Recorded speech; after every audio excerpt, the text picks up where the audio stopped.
Salut les copains. Alors, je voulais faire cette vidéo hier, mais écoute, on va profiter du fait que le PSG a joué aujourd'hui avec Monaco contre Monaco et j'analyserai pas ce match parce que tout simplement je l'ai pas vu. Je dormais à point fermé. Moi, je prends soin de mon cœur parce que voilà quoi, genre je vais pas me buter comme ça. Ils s'en foutent. Qu'est-ce que tu veux faire? Tu veux que moi je me mette à être là, m'engager émotionnellement comme on l'a fait? Non, il y a quelque chose de cassé.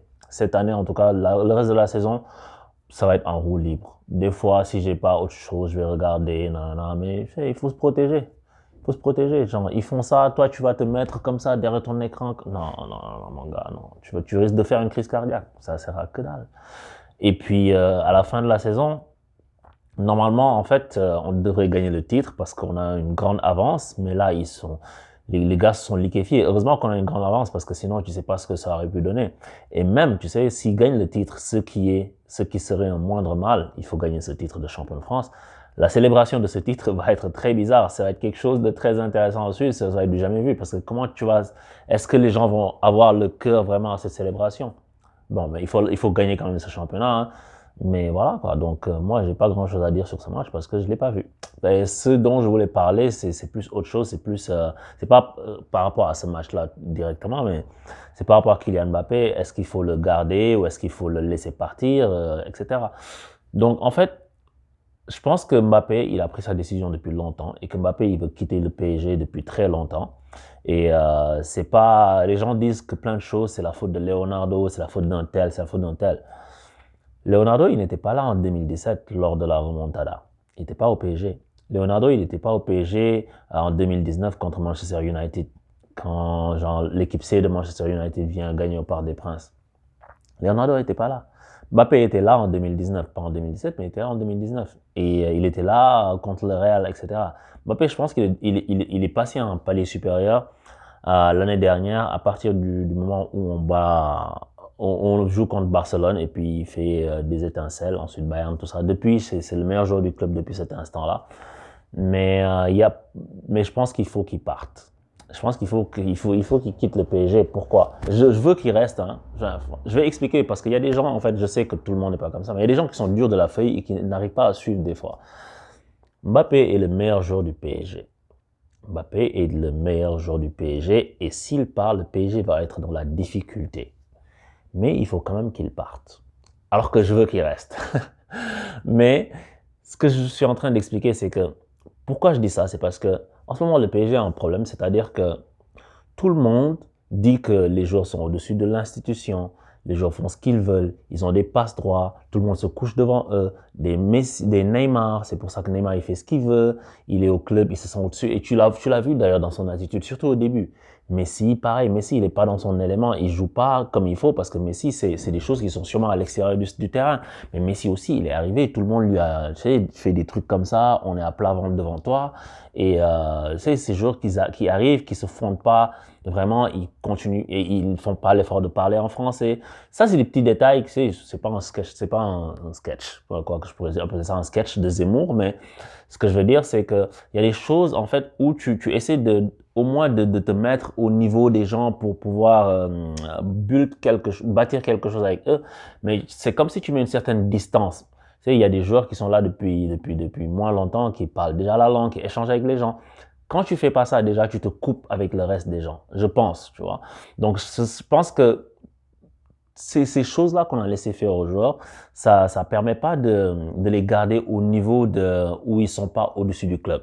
Et quand je reviens sur le cas Mbappé, c'est-à-dire que le gars veut partir depuis longtemps.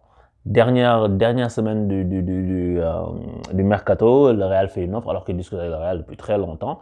Et en soi, si c'est son rêve, mon gars, laisse-le partir. Tu vois, Mbappé, s'il part, le PSG sera dans la difficulté, mais il faut le laisser partir. Il faut arrêter de négocier. Pourquoi je dis ça? Parce que si les rumeurs qu'on entend sont vraies, c'est-à-dire que les gens veulent offrir à Mbappé 50 millions d'euros par an, veulent lui offrir ci, veulent lui dire, OK, maintenant on change tout, on dégage Messi, Neymar, tu veux jouer avec qui? OK, tu vas nous dire avec quel joueur tu veux jouer, on va aller choisir, on va les recruter selon ce que toi tu veux, nanana. Si tu fais ça, tu vas sortir d'un problème pour rentrer dans un problème du même genre. Parce que tu vas sortir du Neymar à plat ventrisme, néologisme, et tu vas rentrer dans du Mbappé à plat ventrisme. Tu vas te mettre à plat ventre devant le mec alors que c'est ça que tu voulais pas. Et qu'est-ce qui va empêcher Mbappé maintenant, une fois que tu auras fait ça, disons que tu fais tout ça et que Mbappé reste au PSG, ok? Parce que tu as réussi à le convaincre, tu lui as balancé plein de fric, tu lui as dit que c'est lui qui est le boss, c'est lui qui est nanana, etc. Si tu fais ça, qu'est-ce qui va empêcher Mbappé après de se sentir au-dessus du club? Qu'est-ce qui va empêcher Mbappé, si tu le sors, de refuser de sortir? Ou bien de te faire la gueule parce que tu le sors? Et on a vu il y a 2 ans, Thomas Tuchel a essayé de le sortir. La sortie contre Bruges, je pense, en Ligue des Champions, on menait déjà 3-0, si je me souviens bien, à la 87e minute. Il a fait toute une histoire. Donc, Messi, quand Pochettino le sort en Ligue des Champions et qu'il fait la gueule aussi, et que les gens sont en train de dire oui, mais Jean, c'est difficile, tu sors Messi, ça crée des problèmes, etc., et que les gens ne veulent pas ça. Tu veux pas ça pour Messi, mais tu vas avoir ça pour Mbappé, hein, parce qu'il ne va pas aimer ça. Et il y a des matchs, peut-être qu'il ne sera pas bon et peut-être qu'il faudra le sortir. C'est ça que je dis. Mbappé est un joueur qui a en général une bonne mentalité, c'est quelqu'un de mature, je trouve, etc. Mais c'est un être humain aussi. Si tu donnes, tu donnes tout, tu dis tout ce que tu dis, c'est ça, mais la personne après va avoir un melon énorme, des chevilles qui enflent comme pas possible, et puis une montgolfière.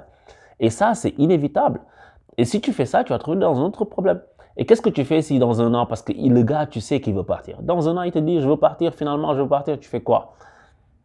Les gens me disent qu'il faut construire autour de Mbappé. Je ne suis pas d'accord. Il ne faut pas construire autour de Mbappé, ni autour de Neymar. Et c'est ça l'erreur qu'on a faite au début. Mais il faut arrêter de faire la même erreur. Il faut construire un projet sportif. Il faut construire une idéologie derrière. Il faut construire un collectif. Après, bien sûr, dans ton collectif, il y a des joueurs qui vont sortir du collectif, qui vont être les figures de proue. Mbappé peut en être une pierre angulaire, comme on dit. Neymar, quand il était arrivé, c'était lui la pierre angulaire.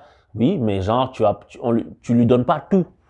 Tu trouves un collectif qui peut coller à ce joueur-là. Par exemple, Mbappé, tu dis, OK, Mbappé est bon, mais je vais trouver un joueur qui va le mettre dans les bonnes conditions. Normalement, on est censé l'avoir avec Mbappé, avec Neymar, normalement. Mais bon, on a vu ce que c'est. Mais tu construis aussi toute une équipe, pas juste autour de, OK, comment on va mettre lui dans les bonnes conditions, mais toute une équipe, comment l'équipe va jouer. Parce que le jour où ton joueur-là, il performe pas, l'équipe doit pouvoir prendre le relais. Regarde Liverpool. Je prends cet exemple-là parce que c'est le meilleur exemple.